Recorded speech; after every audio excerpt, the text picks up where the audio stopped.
Yo lo tenía hace más de un mes, estaba allí, lo había puesto en mi cuaderno y entendía que no era el tiempo, que no era el momento, y ahora llegó el momento de poder compartirlo con ustedes en esta mañana.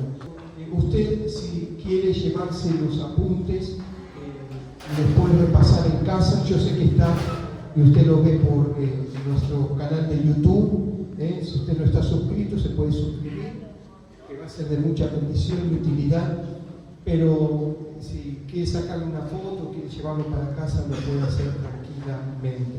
El título que le he puesto a este sermón es Métodos y beneficios para este tiempo. Métodos y beneficios para este tiempo. Si hay algo que creo que Dios está induciendo o animando a la iglesia, no sé a usted en su búsqueda personal, pero sí estoy notando que hay algo que Dios nos está pidiendo como iglesia y en forma personal, es que nosotros podamos más que nunca en este tiempo poder discernir su voz, escuchar su voz, estar atento a la voz del Espíritu Santo, no a la voz de los hombres, no a la voz de las eminencias, no a la voz de la economía, no a la voz de los gobiernos, sino centrarnos para poder escuchar la voz del Espíritu Santo. En un tiempo tan difícil, en un tiempo tan tecnológico, en un tiempo tan abordado por las redes sociales, donde vemos que vez tras vez nos invaden las voces, ¿sí?, que muchas veces están allí dándonos información sobre nuestra mente, sobre nuestra alma, información, voces y voces. Me mandaba mi hijo Lucas, allí me decía, mirá papi lo que está pasando o lo que se está generando en el mundo. Hay un aparato que dice que ya dentro de en breve usted va a poder, los pensamientos se van a poder hablar. Impresionante, ¿no? Es como un tipo de, ¿no?, los pensamientos. Y yo, qué desastre que va a armar, ¿no? Cuando yo puedo escuchar los pensamientos de otro, ¿no? Va a ser un caos total. Pero eso es lo que está sucediendo en el sistema y en el mundo, las voces que se están levantando. Por eso yo puse en esta mañana 4 métodos, pero también 4 beneficios de poder escuchar la voz de Dios. Usted sabe que tanto Moisés, en diferentes tiempos, hombres fueron diferentes, ¿sí? Diferentes tiempos, hombres, épocas, pero hubo un mismo llamado. Ellos, y yo tomé 3 ejemplos, pero podría tomar una infinidad de ejemplos. Tomé el ejemplo de Moisés, cuando el Señor lo llama en medio de la zarza, y Moisés me impacta. Después usted, si quiere recordar los pasajes, después los lee en casa, pero me impacta porque en medio del desierto Moisés ve una zarza que estaba encendida. Era muy normal que hubiera zarzas en esa época en medio del desierto. Lo normal era que la zarza se quemara, ¿sí? Pero la visión que tuvo, la revelación que tuvo Moisés, es que esa zarza estaba encendida, pero no se consumía. Y de ahí sale una voz que el Señor le dice a Moisés: sacá el calzado de tu pie, porque la tierra, el lugar que estás pisando, es un lugar santo, es una tierra santa. Y Dios llama y propina un llamado a Moisés, y Moisés responde con las palabras célebres: heme aquí. También lo vamos a ver en el libro de Samuel, otra época, otro tiempo, otra dispensación, y lo vamos a ver en el libro de Samuel, en el capítulo 1, del verso 3, el capítulo 1, 1 Samuel capítulo 3, del 1 al 11, ¿se acuerdan? Que Ana no podía tener hijos, clamó al Señor, rogó al cielo, ¿sí? El sacerdote hablaba de Ana y decía que estaba ebria, y sin embargo ella buscó tener ese hijo, y el día que tuvo ese hijo lo consagró al Señor, lo llevó al templo, y dice la palabra de Dios que mientras que Elí, el sacerdote principal, oraba Samuel estaba en el templo. Samuel vivía en el templo, había sido consagrado a Dios. Y Dios comienza a pronunciar un llamado, comienza a llamarlo. Dios lo llama a Samuel. Y Samuel es una persona que todavía no había logrado discernir la voz de Dios. Y es ahí donde Dios quiere hablarnos en esta mañana, de podamos discernir la voz de Dios. Samuel, por 3 veces, tiene que ir a Elí y decirle, Elí, ¿por qué me llamás? ¿Por qué me estás buscando? Y Elí le dice, no, yo no te estoy llamando. Entonces el sacerdote le dice, afina tu oído y preguntá y decirle, ¿qué querés? Y ahí Dios llama también a Samuel y la respuesta de Samuel es la misma que Moisés, diciéndole, heme aquí. ¿Qué es lo que necesitas? ¿Qué querés que te haga? Pero también encontramos en otro tiempo, ya en la iglesia nueva testamentaria, en el libro de Hechos, capítulo 9, el llamamiento del apóstol Pablo. Allí está Pablo buscando a quien aprisionar, a quien matar, a los del camino. Una luz viene sobre él, lo tira del caballo, cae a tierra y viene una voz de parte del Señor y le hace un llamamiento. Y la respuesta de Pablo, igual que la de Moisés, igual que la de Samuel, heme aquí, Señor, ¿qué querés que yo haga? Siempre que Dios habla, Él está esperando una respuesta de cada uno de nosotros. Siempre que Dios trae una palabra a tu vida, Él está esperando el accionar tuyo, porque hay cosas que Dios hace, pero que nosotros tenemos que tomar la decisión ante el llamamiento, ante lo que Dios está pidiéndonos a cada uno de nosotros.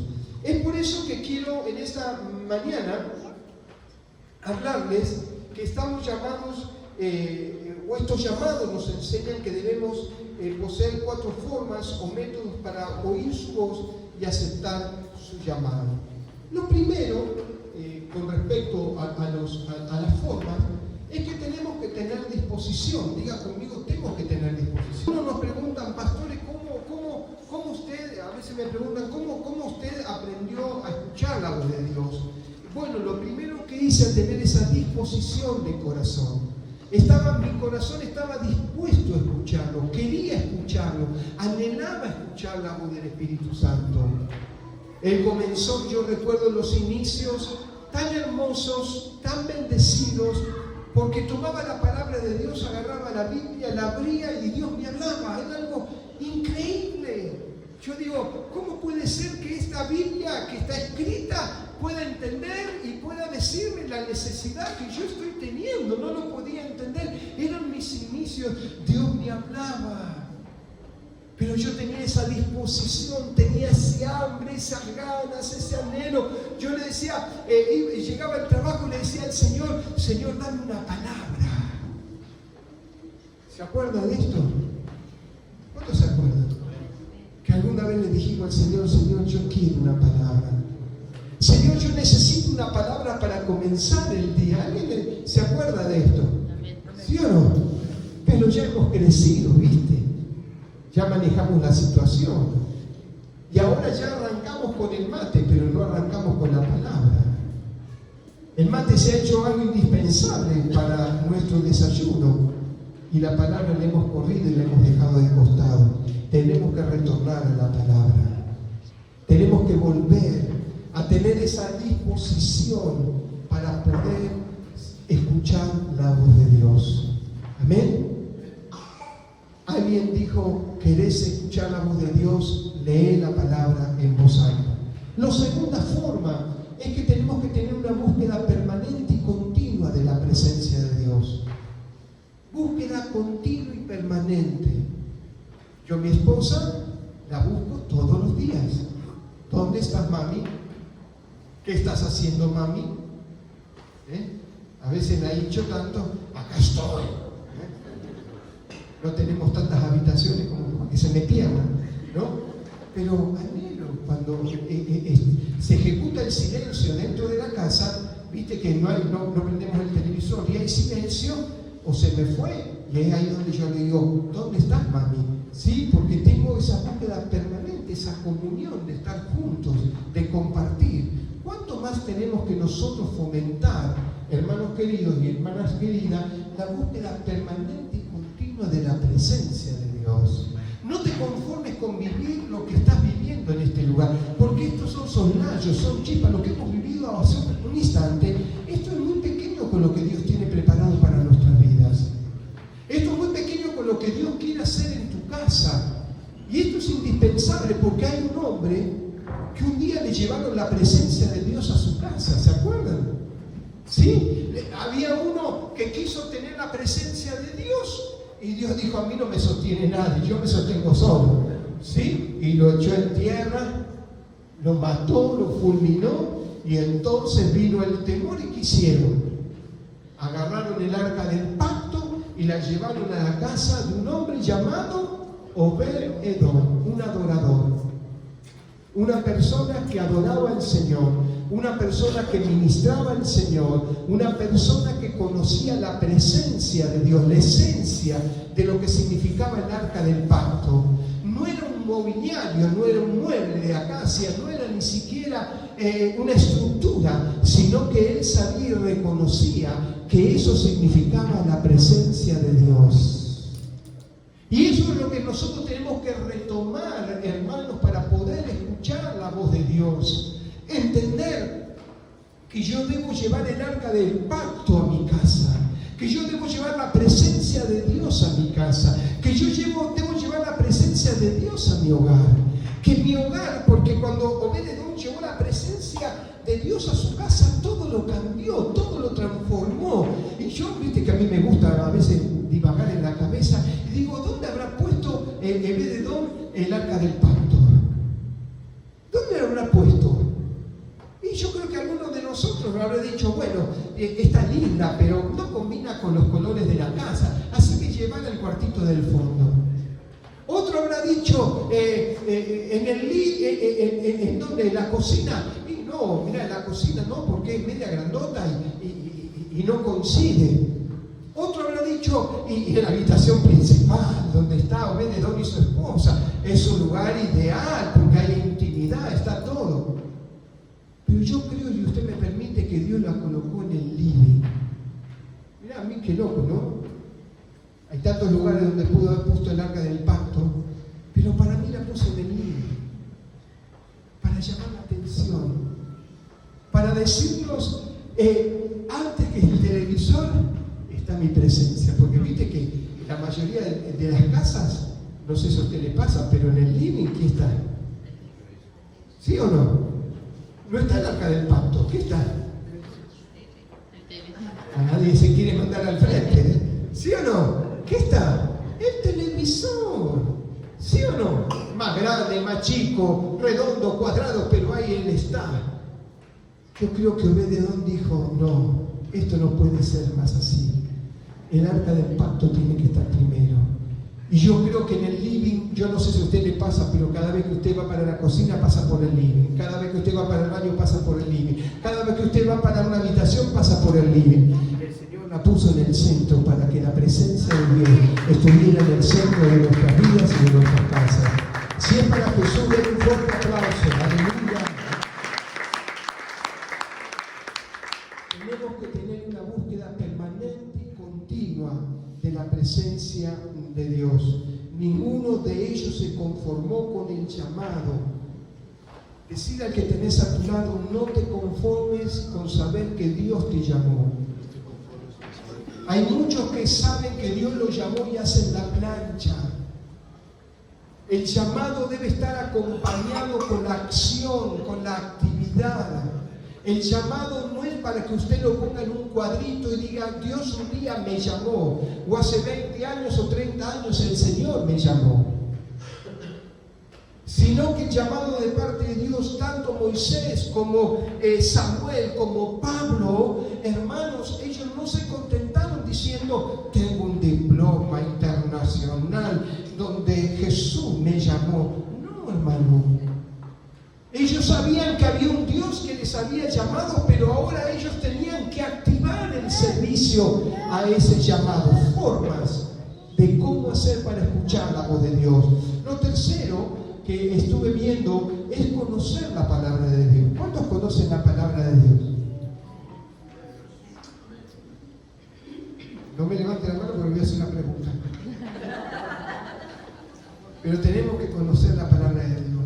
Hebreo nos habla de los rudimentos. ¿Cuántos saben de los rudimentos? ¿Quién sabe la doctrina de los rudimentos?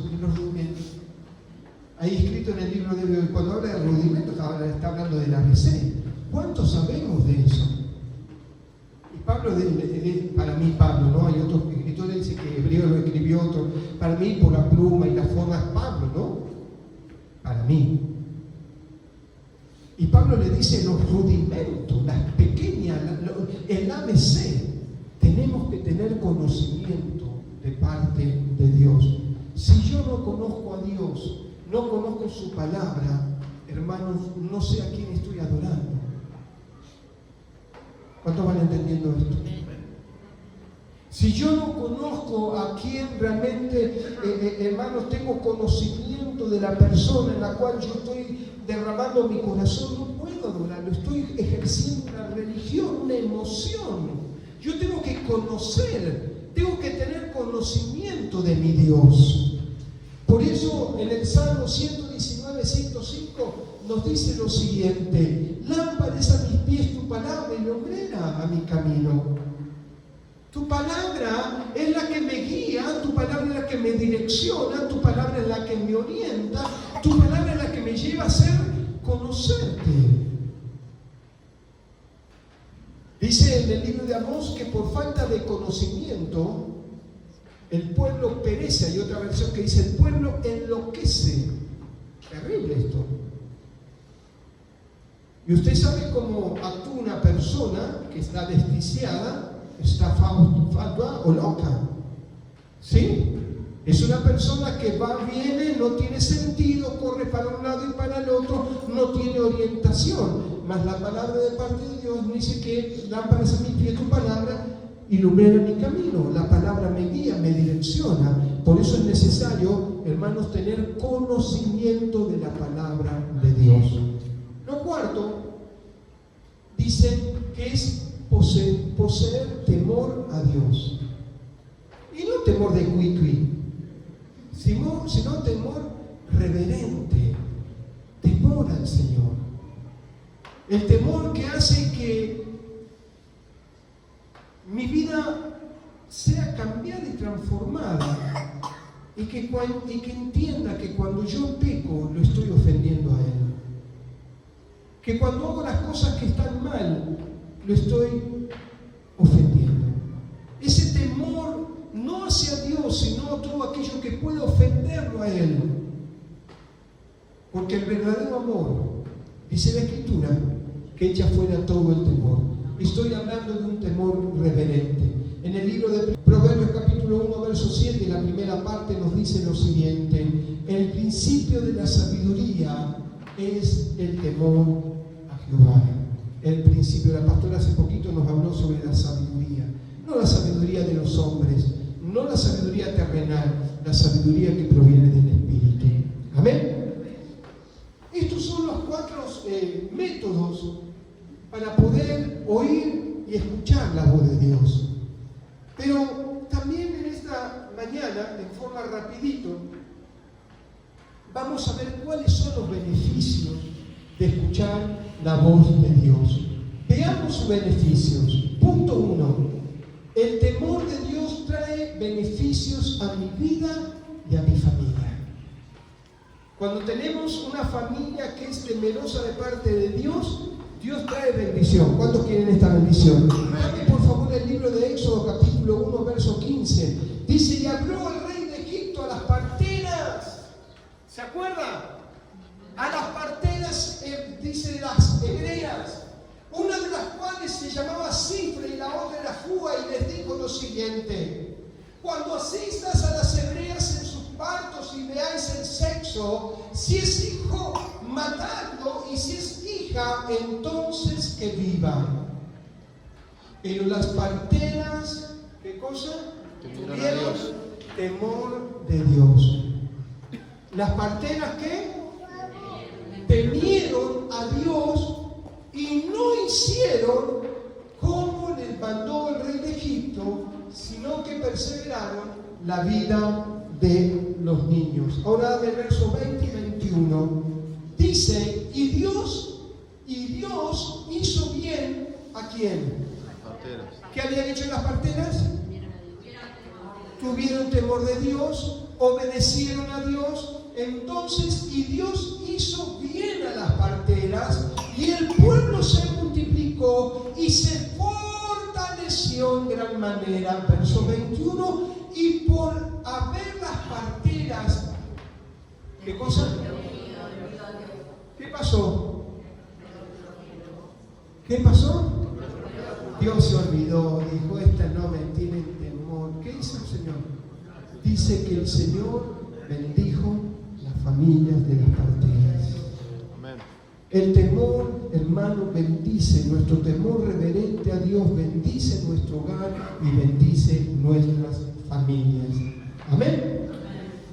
Dios quiere que seamos portadores de bendición. Yo quiero ser un portador de bendición de parte de Dios. Que allí donde esté mi vida pueda el Señor utilizarme. Yo soy medio soñador y medio niño espiritualmente.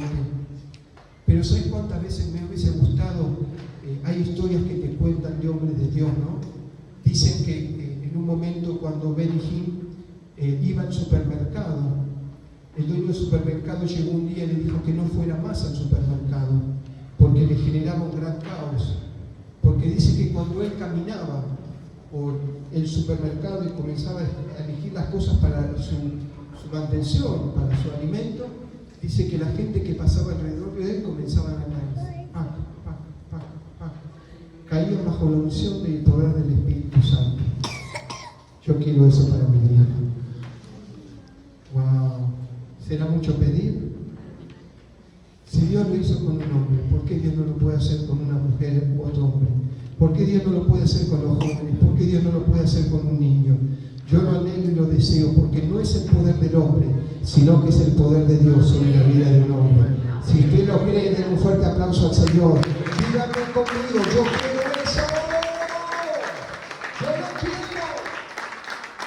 Yo lo quiero. Yo quiero ir caminando y que la presencia de Dios me esté acompañando. Elías dijo, vive Jehová, en cuya presencia estoy. ¿Sí o no? ¡Qué palabras poderosas! Y nosotros, Señor, entramos a tu presencia.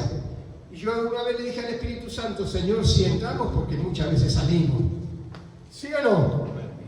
Elías dijo, vive Jehová, en cuya presencia estoy.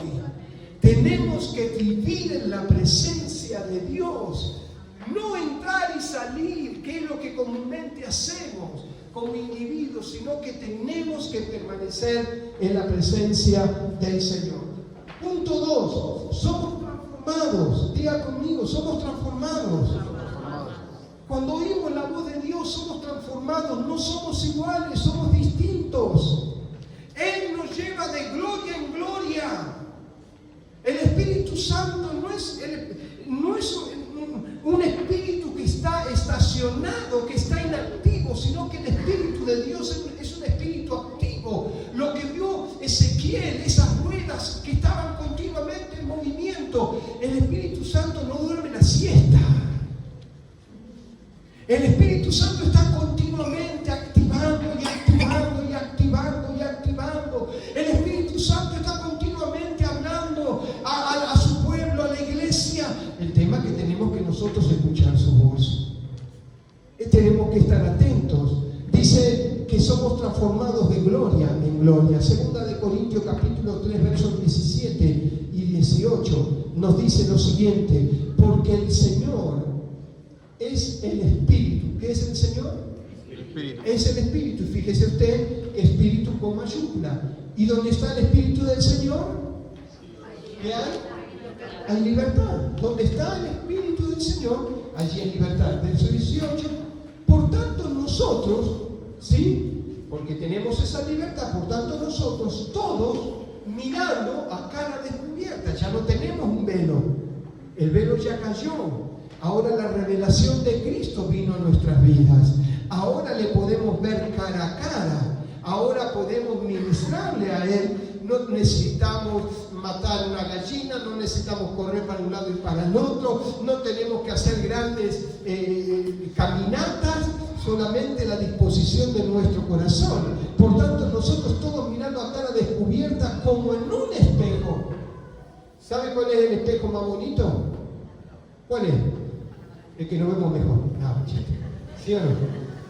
Hay unos espejos que yo me veo más, unos espejos que son así, verticales, y te hace espigado, flaquito, y te hace alto. Digo, este es buen espejo, me lo llevo para casa. Y después cuando ve la realidad es otra. Pero el espejo que tenemos es la palabra de parte de Dios.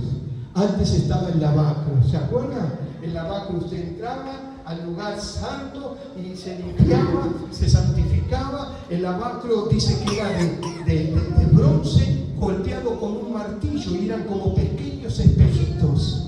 Así que cuando usted metía las manos y se reflejaba, miraba en el lavacro y usted reflejaba el rostro en el lavacro. ¿Sí? Lo mismo viene a ser la palabra de parte de Dios. Cuando nos miramos en ella, nos damos cuenta cómo está nuestra vida espiritual. Amén. Dice en un espejo la gloria del Señor, somos transformados ¿cómo?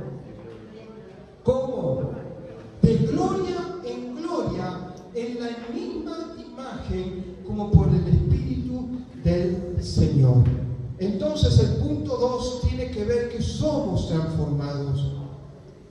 Dios nos quiere cambiar. ¿Se acuerdan que hablamos el domingo pasado? El domingo anterior, sobre los cristianos de agua y los cristianos de fuego. Los cristianos de agua se la pasan llorando, límpiame, están como los pipinelas, límpiame, sáname, todo purifícame. Sí, todos están así, pero no cambian de hábito, ¿se acuerdan? ¿Cuántos se acuerdan de esto? Pero estaban aquellos que eran de fuego, que se santificaban, se limpiaban, pero permitían que Dios los transforme. ¿Habrá alguien en esta mañana que permita que Dios lo transforme y que lo lleve de gloria en gloria? Que lo lleve de conocimiento en conocimiento. Yo quiero eso de parte de Dios para mi vida. Punto 3. El tercer punto que quiero que veamos es tener la plenitud del gozo. Son beneficios de escuchar la voz de Dios. Viste que a veces, yo no sé si a vos te pasa, pero a mí muchas veces viene a mi corazón y cuando las cosas están medias difíciles, y bueno, ya cambias el tono de voz y te pones medio melancólico. Si eras sanguíneo, cambiaste tu carácter por melancólico y empezás, y bueno, Señor, ¿será posible? ¿Cambiarán las cosas? ¿No cambiarán las cosas? ¿A alguien le ha pasado esto alguna vez? Que de tener un espíritu, un carácter sanguíneo, se viene abajo, se cae, se decae. Pero viene la palabra de parte de Dios y te dice, diga al débil que es fuerte. ¿Sí? Y es la palabra de Dios la que te levanta, la que te restaura y la que acomoda tu vida espiritual. Por eso tenemos que tener la plenitud de gozo. Y la iglesia tiene que vivir esta plenitud. Hermano, yo no puedo concebir a un pueblo triste. A veces nos dicen los evangélicos son aburridos. Y yo sí a veces vengo a algunas reuniones, no acá, no, gracias a Dios, pero si voy a algunas reuniones digo, qué aburrimiento. Nadie grita, nadie salta, nadie aplaude. ¿Sí o no? ¿A quién están adorando? Usted sabe que lo que yo adoro es aquello que yo creo. ¿Cuántos saben esto? Yo adoro lo que creo. Cuando yo adoraba la difunta Correa, ¿qué hacía? Le llevaba botellas de agua. ¿Sí o no? ¿Por qué? Lo que yo adoraba es lo que creía. ¿Sí o no? Hay algunos que adoran a San Cayetano, ¿qué hacen? Hacen largas colas, el 7, no sé de cuándo, pero ahí están, usted los ve, los sacrificios, la Virgen de Luján, van caminando cientos de kilómetros. Adoran lo que creen. Ahora la pregunta es, ¿qué estás adorando? Porque tu Dios y mi Dios no es un Dios guachi, ¿no? ¿Qué decimos? No es un Dios pequeño. Yo no sé el Dios que vos tenés, no sé el Dios que se manifiesta en tu vida, pero el Dios mío dice que de Él se habla y se dice que Él es el alfa y el omega, es el principio y el fin, es el gran yo soy, es el Rey de Reyes, Señor de señores. Todo lo que es sometido bajo sus pies, Él tiene la autoridad. Le ha dicho a la iglesia que sobre ella no van a poder destruirla, ni matarla, ni sacarla. Mi Dios es grande. Nuestro Dios es un Dios grande. Y es digno de adoración, es digno de alabanza. Ahora, si tenés un Dios pequeño, bueno, Dios te bendiga, sonríe que Jesús te ama y seguí con ese Dios pequeño. Pero hermano, cuando adoramos al Rey de Reyes y Señor de señores, yo no sé a usted, pero a mí hay algo que comienza a removerme en mi interior, comienza mi estómago allí a modificarse, mis piernitas, aunque esté con dolor de cintura, comienzan a moverse, comienzo a levantar mis manos, porque yo no estoy adorando a un Dios muerto, sino que estoy adorando a un Dios vivo. A Él sea la gloria. Por eso, hermanos, tenemos que tener plenitud de gozo. Plenitud de gozo. Dice la palabra del Señor allí en el Salmo 6:11. Me mostrarás la senda de la vida, me la vas a mostrar en tu presencia. ¿En dónde? ¿En dónde? ¿En Netflix? ¿No? ¿En la serie de temporada? ¿En dónde está la plenitud de gozo? Entra a la presencia de Dios y disfrutar del gozo del Señor. Dice, me mostrarás la senda de la vida, porque en tu presencia hay plenitud de gozo, delicias a tu diestra, hermanos, para siempre. Y me gustó buscar la palabra, busqué la palabra, ¿qué significa? Hermanos, plenitud. Y la palabra plenitud significa estado de una cosa o persona que ha alcanzado su momento de máxima perfección o desarrollo. ¿Hay alguien que haya encontrado esto? Si no lo encontraste, hermano, porque Dios está buscando que su pueblo le alabe y le glorifique. Por todas las edades, Dios ha tenido un pueblo que, hermanos, se goza en su presencia. Allí, frente a los ríos de Babilonia, le decían: muchachos, ustedes que son tan alabanceros, alaben, glorifiquen a Dios. Y estos le dijeron: no podemos. Algunos están así. No podemos. Agarraron el bajo y lo colgaron, agarraron el teclado y lo apagaron. Y le dijeron: ¿cómo nosotros vamos a adorar a Dios si estamos en lugar de extraños?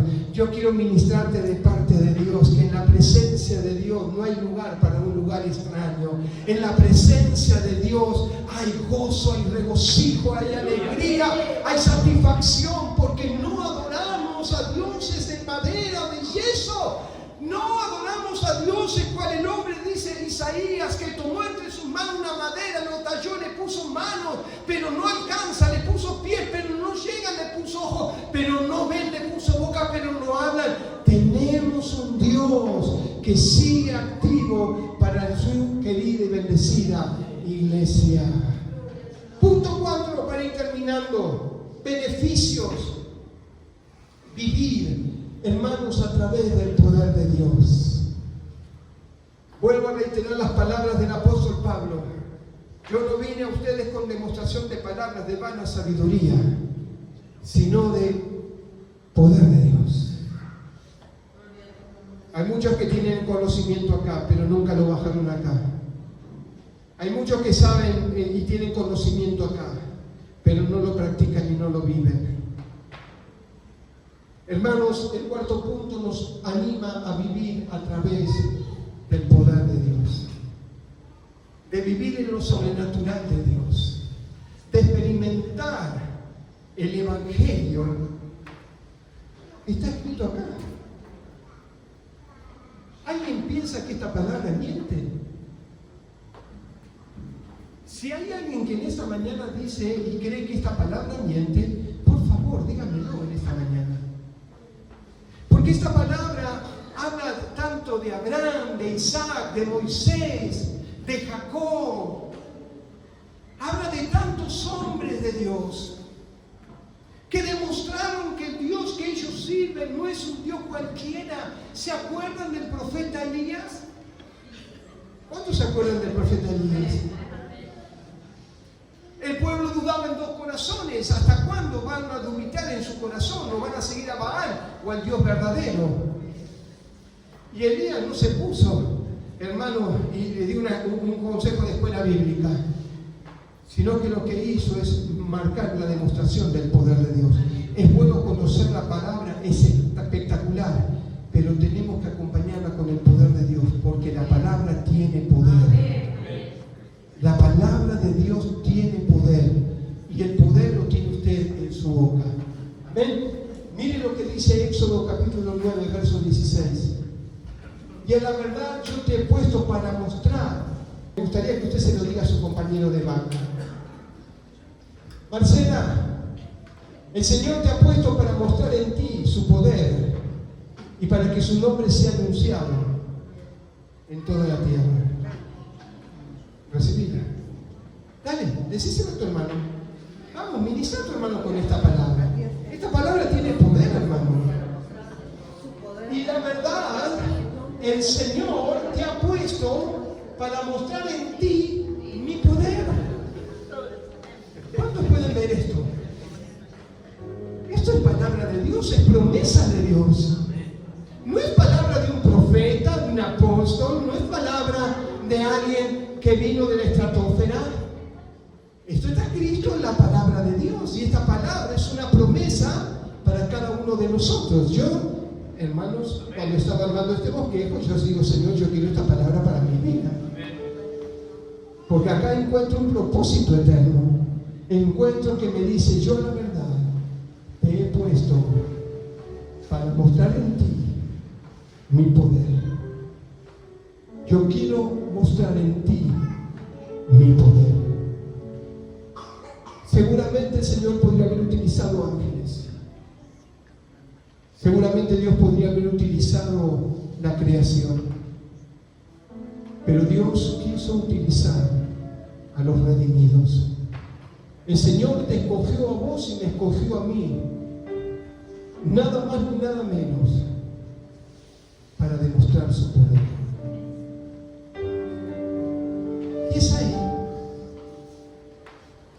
donde empiezo como comencé la búsqueda de este mensaje. El martes en los grupos de crecimiento estuvimos viendo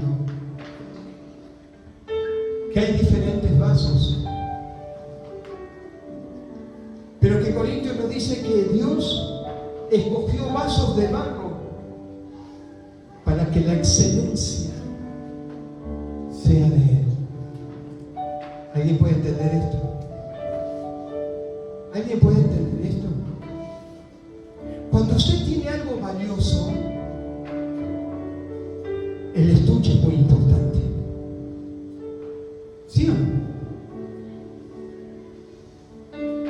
Hace unos días mi nieta le regaló un perfume a su abuela, hizo un intercambio. Pero cuando abrió la cajita, nos enamoramos de qué? De la caja. Del envase. Había perfume adentro, riquísimo, ¿no? Pero nos llamó la atención, nos enamoramos, lo primero que nos enamoramos fue del envase. Porque el envase es importante. Cuando uno tiene cosas importantes, lo envuelve en cosas importantes, ¿sí o no? Yo no creo que si usted le va a regalar un anillo, se recibe cualquier cosa. Usted recibe un anillo, lo va a envolver en un papel de diálogo. Sería una grosería. ¿Sí o no? ¿Sí o no? ¿Cuántos están acá? ¿Sí o no? Sino que usted buscaría algo acorde a lo que hay dentro. Y Dios dijo, no, yo voy a buscar vasos de barro en los cuales voy a volcar mi excelencia para que ellos glorifiquen mi nombre. Y a la verdad yo te he puesto para mostrar en ti mi poder y para que mi nombre sea anunciado en toda la tierra.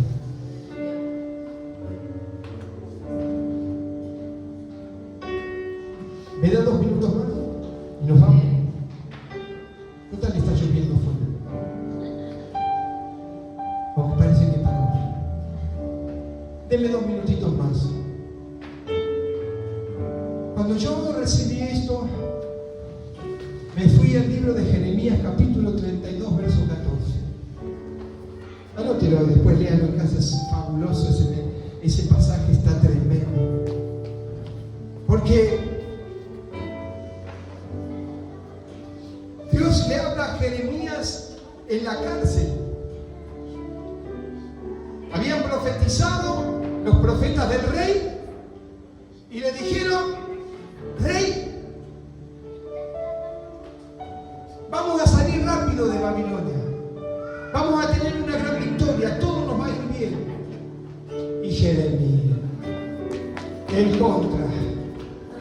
Jeremías decía: no, rey, no, va a pasar 70 años, rey, y vas a caer en cautiverio y vas a ver a Sedequías cara a cara, lo vas a ver. Los babilonios habían llevado ya cautivo, habían hecho un estado de sitio alrededor de la tierra donde estaba el pueblo de Dios. Había una ciudad llamada Anatat. Diga conmigo, Anatat. Anatat. Y un día viene palabra de parte de Dios y le dice: Jeremías, va a venir tu primo y te va a decir que compres una tierra. Escuchalo, porque él te la va a venir a ofrecer y comprásela. ¿Dónde estaba la tierra? En Anatat. Una tierra que no tenía valor alguno.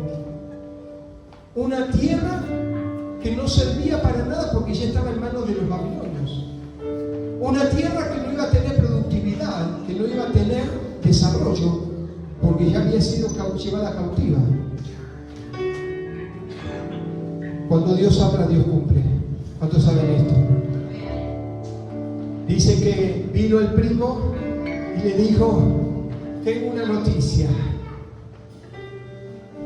Aparentemente, algunos comentaristas dicen que este primo vende la tierra porque había escasez y tenían que pagar deudas, y entonces viene y vende la tierra a Jeremías porque le correspondía.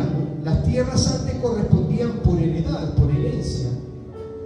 O sea, si yo tenía una casa, ¿sí?, y quedaba solo, esa casa yo se la tenía que vender a alguien de mi familia para que quedaran las tierras en las mismas familias. Interesante. Jeremías recibe esta palabra y dice: sí, yo he escuchado, Dios me ha hablado y voy a comprar esa tierra. Llama a Jeremías a todo el pueblo, delante de todo el pueblo, hace el boleto de compra-venta. Pero ¿sabes lo que hace que me llamó la atención? Que tomó la escritura, aquello que le daba poder, aquello que le daba autoridad, aquello que le daba sustento, y la puso, ¿sabe dónde? En una vasija de barro.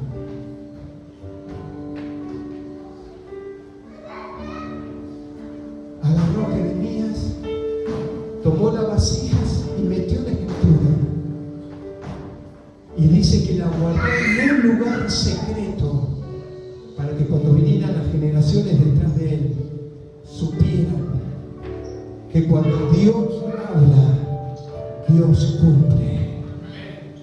Que no importaban los 70 años de cautiverio, que un día se iban a venir los hijos, un día iban a venir los nietos, iban a venir los tataranietos, pero un día iban a encontrar en una vasija la escritura que decía: esto es propiedad de ustedes.